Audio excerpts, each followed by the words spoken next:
Voici un top 10 des poissons à éviter dans un aquarium communautaire si tu veux garder un bac paisible et équilibré. Certains de ces poissons sont magnifiques, mais leur comportement agressif ou territorial peut vite devenir un vrai cauchemar. Pour éviter le stress, les bagarres ou même la mort de tes autres poissons, je te conseille d'éviter ces espèces si tu veux une cohabitation sereine. Top 10. Le scalaire, Pterophyllum scalar.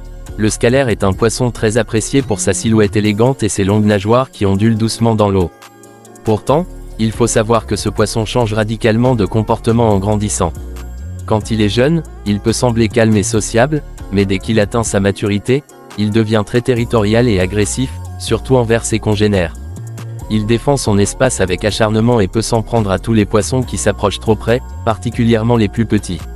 Son agressivité peut causer du stress et des blessures, surtout dans un bac trop petit ou mal aménagé. Pour qu'il puisse s'épanouir sans causer de problème, il est conseillé de lui offrir un aquarium d'au moins 200 litres, avec des zones bien distinctes, des cachettes et une hauteur d'eau suffisante. Sans cela, tu risques de voir des conflits fréquents, des combats et même des pertes dans ta population. Un autre point important à savoir, c'est que le scalaire est un excellent nageur vertical et a besoin de suffisamment de hauteur d'eau pour exprimer ce comportement naturel. Un bac trop bas limitera ses mouvements et augmentera son stress, ce qui favorisera son agressivité. Top 9. Le barbu de Sumatra. Le barbu de Sumatra est un poisson très actif et vif, connu pour son comportement parfois agressif. Ce poisson aime nager en banc, mais il reste très nerveux et peut vite s'énerver contre les poissons aux longues nageoires, comme les guppies ou les gouramis, qu'il mordit souvent. Même en groupe, son agitation constante et ses attaques répétées sur les nageoires des autres poissons peuvent causer beaucoup de stress dans ton aquarium. Il a besoin d'un espace suffisamment grand et bien planté pour se sentir à l'aise, ce qui aide à réduire son agressivité, mais ce n'est pas une garantie. De plus, il ne faut surtout pas le mélanger avec des poissons calmes ou fragiles, sous peine de voir ces derniers se faire harceler continuellement.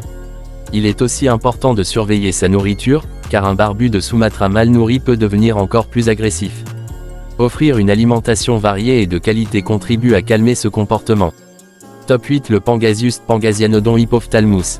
Le Pangasius est souvent vendu quand il est encore petit, ce qui peut donner envie de l'adopter facilement. Mais il faut savoir que ce poisson peut atteindre une taille impressionnante, jusqu'à 90 cm à l'âge adulte, ce qui le rend incompatible avec la plupart des aquariums domestiques. En plus de sa taille, le Pangasius est très actif et nage très vite, ce qui peut provoquer des paniques dans le bac.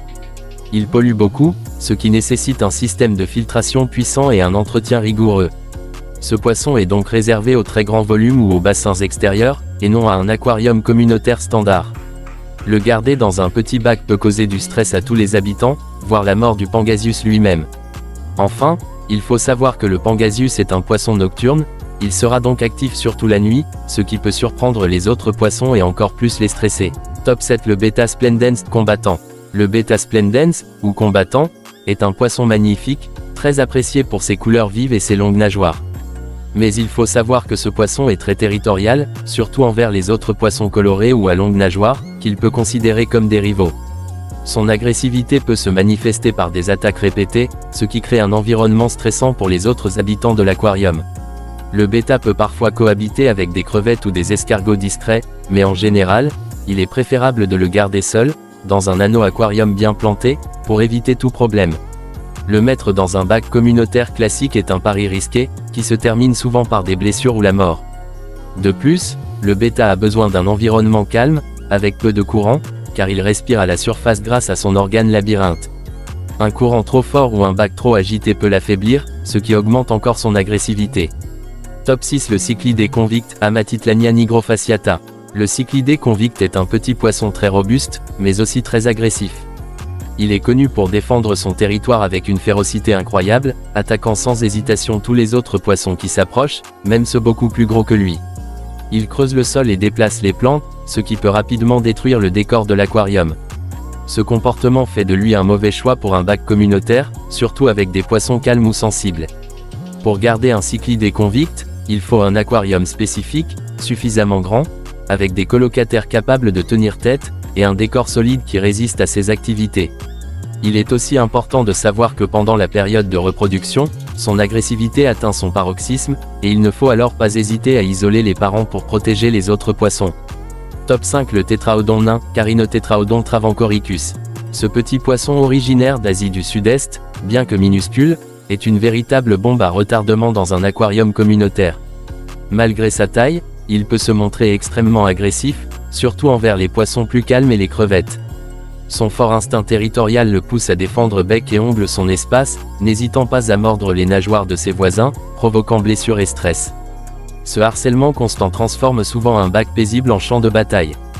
Pour limiter son agressivité, il est crucial de lui offrir un bac très planté avec de nombreuses cachettes, permettant à tous les poissons de s'échapper en cas de conflit. De plus, il ne faut jamais le mettre avec des poissons à longues nageoires ou des espèces trop pacifiques, qui deviennent ses cibles favorites. Son régime alimentaire est aussi spécifique, carnivore, il nécessite des aliments riches en protéines vivantes ou congelées, ce qui complique un peu sa maintenance avec d'autres poissons. Top 4. Le cichlidé jaune, Labidochromys caeruleux. Souvent considéré comme l'un des mebuna les plus calmes, ce cichlidé du lac Malawi cache en réalité un tempérament territorial et agressif, surtout lors de la reproduction. Il défend son territoire avec férocité, chassant sans relâche tout intrus, ce qui provoque un stress intense chez ses colocataires. Dans un bac trop petit ou dépourvu de cachette, son agressivité peut devenir incontrôlable. Un aquarium spacieux, avec un décor rocheux riche en cachettes, est indispensable pour lui offrir un environnement adapté. Pour limiter les conflits, il est conseillé de respecter un ratio mâle-femelle adapté et d'observer attentivement son comportement lors des périodes de reproduction, car les combats peuvent être violents. Sa maintenance demande donc une attention particulière à la taille du bac et à la population. Top 3. Le poisson éléphant africain, Gnatonemus petersi. Ce poisson, souvent perçu comme calme, est en réalité très territorial, notamment envers ses congénères. Il se repère grâce à un système électrique unique, ce qui le rend très sensible aux perturbations. Lorsqu'il est stressé ou se sent menacé, il peut attaquer ses voisins, un comportement souvent surprenant pour les aquariophiles. Pour limiter son agressivité, il est essentiel de lui offrir un aquarium sombre, avec un éclairage tamisé et un aménagement riche en cachettes, comme des racines et des roches. Ce poisson est aussi plutôt nocturne, il faut donc prendre en compte ses habitudes pour éviter les conflits. Enfin, il est sensible à la qualité de l'eau, notamment aux nitrates et aux variations brusques, qui peuvent augmenter son stress et son agressivité. Top 2. Le cichlidé jurassique, Cynotilapia afra. Petit mais extrêmement agressif, ce cichlidé malawi est l'un des plus combatifs parmi les mebuna.